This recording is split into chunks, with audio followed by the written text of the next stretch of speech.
when we meet with them as well. So we're in the process of getting that meeting set up for later in this month. I imagine those conversations will take us a couple months to get through, and we'll see where we end up. My big goal is to keep as much content as we can for as little money as we can get away with, and we're doing a lot to try to get ourselves ready for that so that we're in a good position for those conversations. So I wanted to give some other updates of what's going on in the libraries. This is Open Education Week, if any of you have not seen the news. And our Open Education Resources Committee has been working this week. If you follow the library's social media, you've been seeing some tweets with different data about textbook costs and challenges for students around those. Yesterday, the committee was over in the mountain layer running a survey, trying to get some data about costs for students here at WVU and what issues they're facing, and questions like, have you ever not bought a book for a class? And if that's been the case, did that hurt you in that class? And getting that kind of information. But they had a big banner up to get attention and to get people to stop by with the hashtag textbook broke, which was kind of the big hashtag of the week, I think, on Twitter, and getting students to mark how much money they've spent in a semester on books, and you can kind of see the numbers seem to be all over the place. But we got one that's above the whole box saying $1,100 that this poor person spent in one semester on their textbooks. This is clearly becoming an affordability issue for students. And this is why the libraries has been involved in this work. The other thing that's happening this week around Open Education Week is a workshop that Hillary and Martha are going to be doing tomorrow for faculty. How many have you got signed up? 15.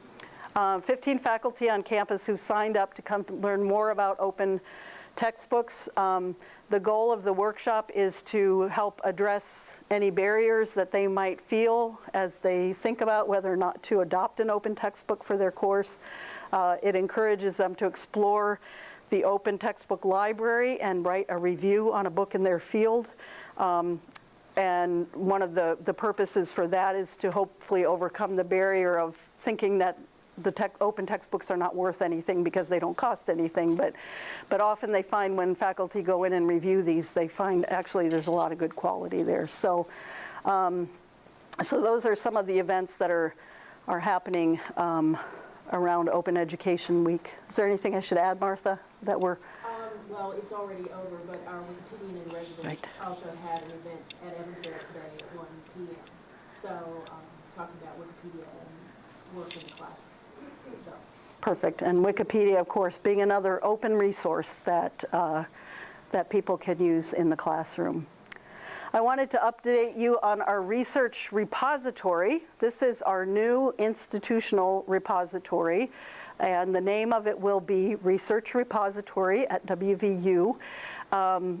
Bill Rafter has been leading us through getting this up and running. We have purchased the B-Press product. We have done some work around the templates that we're going to choose to have as the interface of what this will look like.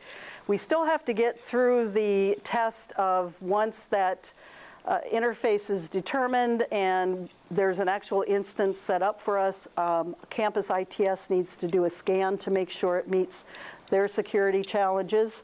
And once that is done, then we kind of have something to work with. So we've identified an implementation committee that hasn't really met yet. They sort of had a phone call the other day, but I've just given Bill and Ian, I'm asking them to co-chair this, a draft charge for that group that they're going to make sure I've kind of covered all the bases on. But we're sort of trying to get ourselves ready to get up and going with getting our institutional repository going. Many of you may remember that we had one that by and large, well, really hosted ETDs, and that was pretty much what we had. But what we are really trying to accomplish with it this time is not only the ETDs, but faculty and student and research work that is going on in this campus in all shapes and form. So you will be hearing more about that, I'm sure, as time goes on. We also have some interesting work going on with the Research Commons, and Penny sent out a message a while back because the last Engaged Librarian session was to discuss sort of a white paper that the Research Services Committee wrote on how we're going to move into this space. But the idea really is that the Research Commons will be services that are targeted toward graduate students and faculty. It will encompass a variety of issues around scholarly communication, data services. What else am I missing? But some of the things that we're doing, some new things, and a lot of what we're looking at kind of as phase one of that is taking what we're already doing and sort of repackaging it as Research Commons effort and something coherent that the campus can understand what this is. And then we'll be looking at bringing in new skills and new services to that, and then eventually, hopefully, a space too where that might have a home. So that is in process. I think the first step will be a website that is getting developed now for that Research Commons. And then I wanted to mention that tomorrow night is the Elaine Sheldon event. If you hadn't heard, we are bringing Elaine Sheldon, who is an Oscar-nominated documentary person. She is the woman who did the documentary Heroine, which has been showing around the state. Some of you, and I think it's been on Netflix, so maybe some of you have seen it, but it highlights the opioid problem in West Virginia here and is particularly focused on women. So part of this was done to be part of Women's History Month. It's been perfectly timed because she got a lot of press during the Oscars. Unfortunately, it didn't win, but it was nominated and got a lot of press there. But she and 3 other photographers have a new project, photography project that we've got. I think it's up in the tutoring room now, the photographs, so you can go take a look at what's there. So tomorrow night, she will be here with her colleagues. We'll have a showing of the film. They'll do a panel discussion afterwards, and people will certainly be encouraged to take a look at the photos that are up in that space. So all this work thanks to the Art and the Libraries Committee and the work that they're doing. So if you're available, I encourage you to come. So those are the kinds of things I wanted to tell you about. I got some questions. We got some questions through the request form that we sent out. So I wanted to they're kind of off topic of what else I was talking about. So I'm going to just switch gears now and get into answering question mode. So one of the questions had to do with whether or not people can use the time clock in the chemistry building to log in for folks who work in the downtown campus library. So we have one time clock in the downtown campus library. We've had a request to get a second one in the back of the library. ITS oversees that and says we don't have enough staff, so no, they will not put a second clock in the library, so we're not getting one. So then the next question people have asked is, since that's the case, can we clock in from the chemistry building instead? The answer to that is no. There is an HR policy of needing to clock in the building where you work. Certainly we make exceptions when people have to start or end their day in another location, and that's, obviously something that gets worked out with your supervisor, and they understand when that's happening. So sorry to say on this one, we're kind of stuck where we are. One thing I will just say, and I don't know if the challenge is around having to bring up your machine in the morning or not, but I know that I do Control-Alt-Delete at the end of the day. I don't log out. I just leave my machine, put it on lock. And when I come in the morning, I can do Control-Alt-Delete and be in pretty darn quick. So that might be another solution people who are having challenges around clocking in might consider. But that's the answer to that one. So the other one, that got asked. I've got a very short version of it here, but I'm gonna I'm gonna read the whole long question to you all. It says that Access Services staff responsibilities have undergone numerous changes in the past 2 to 3 years. Periodicals, government documents, and answering research questions as one desk, to name a few, have all landed in or become part of the duties. While some newer people in the Downtown Library Access Services Department have come into jobs with new job descriptions, when will other job descriptions, where incumbents have not left, be reevaluated for upgrades as those of CARM were reevaluated when they were restructured? Okay, that's a very, very complicated question. I want to start by saying, first and foremost, I don't want to get into talking about any particular positions. I don't think it's fair to any individual to put anybody on the spot in an open forum here. So I'm not going to answer any questions that have to do with particular positions. But I can give you some sort of higher level thoughts around all of this. One is that in the changes that we've been making, sometimes the amount of work that a person is doing, or the variety of work that a person is doing, changes. But it doesn't necessarily change the classification level, because even if it's 2 duties but they were at the same classification level, that doesn't mean they get raised up to a new classification level, because now there's 2 different things that that person is doing. Secondly, I just kind of want to say that in general, our public service desks throughout the system have really been going through a lot of change. The Evansdale Library essentially went to a 1 desk a few years back. The Potomac State Library has made a lot of changes in how they're managing their public service desk. We've made changes here in the Downtown Library. Health Sciences, I think, actually then also decided to no longer staff their reference desk. So there's change throughout the system of how we're managing our customer service in the buildings, and how we're encountering our customers as they walk in and need assistance. So while this was new to the Downtown Library, and I think that there were some complications that made this a really challenging undertaking, other access service units have kind of been through this as well, and it's kind of happening throughout.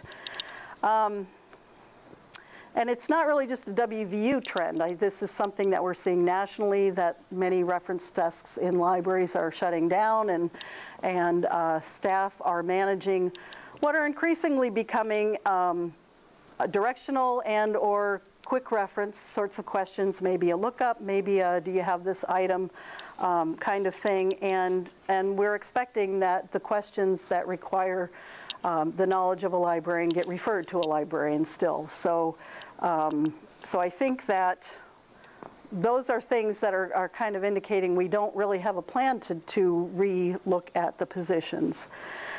The other thing I'll just say about CARM, so there were a lot of things that kind of went on when CARM reorganized. So first of all, they were centralized and reorganized into kind of a department that had not exactly existed here before.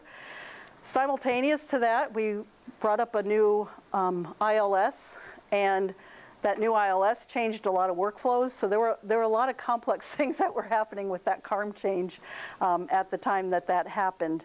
And then, as I've kind of just talked about as well, CARM is still kind of juggling. We're still sort of figuring out exactly what we want that unit to look like. And so as there have been departures and that sort of thing, it's kind of often given a chance to think, is this the right thing now?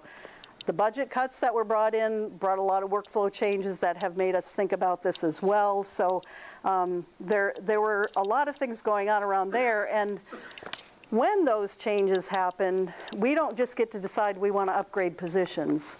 We decide what positions we want, and Class and Comp tells us what classification level they are at. So these are not things that we're necessarily getting to decide either.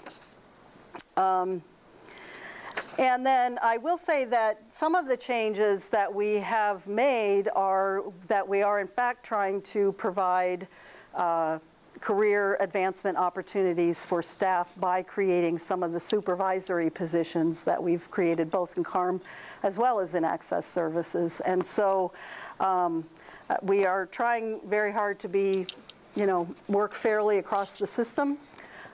Everybody's got different issues around and different challenges that we're dealing with.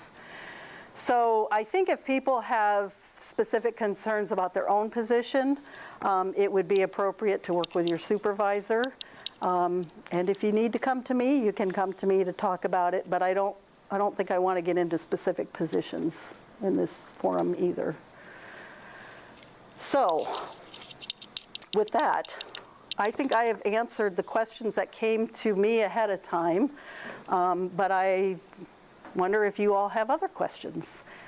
And we probably need to see if folks online are. Yes. Apparently some people have said and some don't. Okay. Well, we're recording it, right? So, all right. Okay, so yes, I'll send out the slides. We'll send out the slides after the meeting for those who they were kind of fuzzy for. I'm just seeing if there's any questions in the chat forum. Good Lord. You broke it. I did. Or any in this room. So.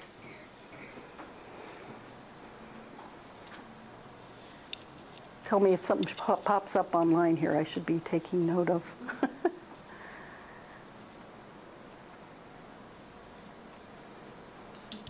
If you have a question, speak into the mic.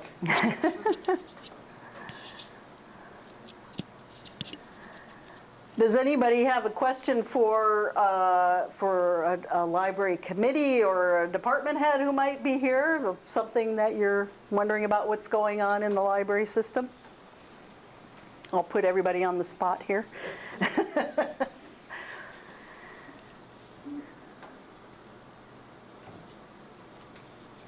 Going once, going twice? Okay. Give her the mic. Has there been any progress on coordinating social media efforts and PR with that? Excellent question. We're working on it. We don't have anything to say about that. And in fact, I think right now we've got some good folks who've stepped back up to the plate and have taken on some of that work. We had Lydia Welker for a period of time in the dean's office on a Mountaineer temp position, and she did a great job of trying to bring some of that together, but with her departure, we've kind of gone back to where we were, and we haven't pulled that together. We haven't forgotten about it, though, either. So, still working on it. Thank you. Good question.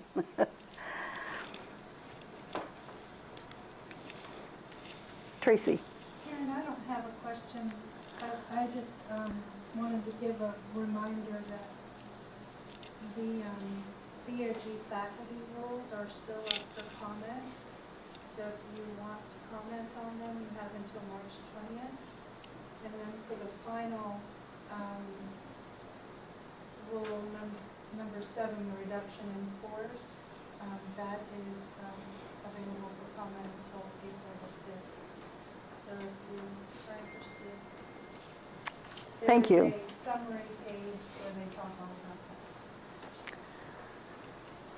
So these are some of the faculty rules that are changing from the freedom agenda that has removed us from Hep C. So definitely take time to, it's under the Board of Governors website. So if you need to go look at those. I don't think Tracy's comments just then would be on the tape because she didn't speak into the microphone. Should we redo that? No, it should be okay. Okay. Any other announcements? Anything you all want to share with your colleagues here?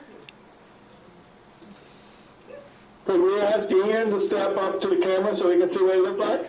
Come on up, Ian. All of our distant people here want to see you. There. Approximately. This is Chuck Julian, who's the director of the Potomac State Campus Library, and Kathy Weber sitting with him. Nice to meet you. We'll just leave. All right, well, thanks everyone for coming, and, oh, another one? James has an announcement. Oh, you have an announcement. Okay, Jane. Some of you may already know this because I sent out a few emails about it, but we have switched over to using archive space as our public interface for our finding aids. So now if you click on those same links to get to archives and manuscripts collections, it will look very different. If you encounter any problems with patrons being really thrown by the new interface, let us know. We think it's a big step in the right direction, and that searching will be easier and people finding content that they want in a good layout will be easier, but we realize that not everyone enjoys change. So please let us know if you have any problems, questions, if you notice any bugs, or if you notice any links that haven't been updated yet.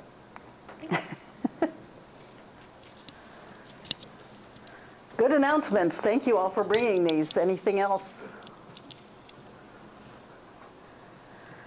All right. Well, thanks for coming, everyone. We'll see you next time.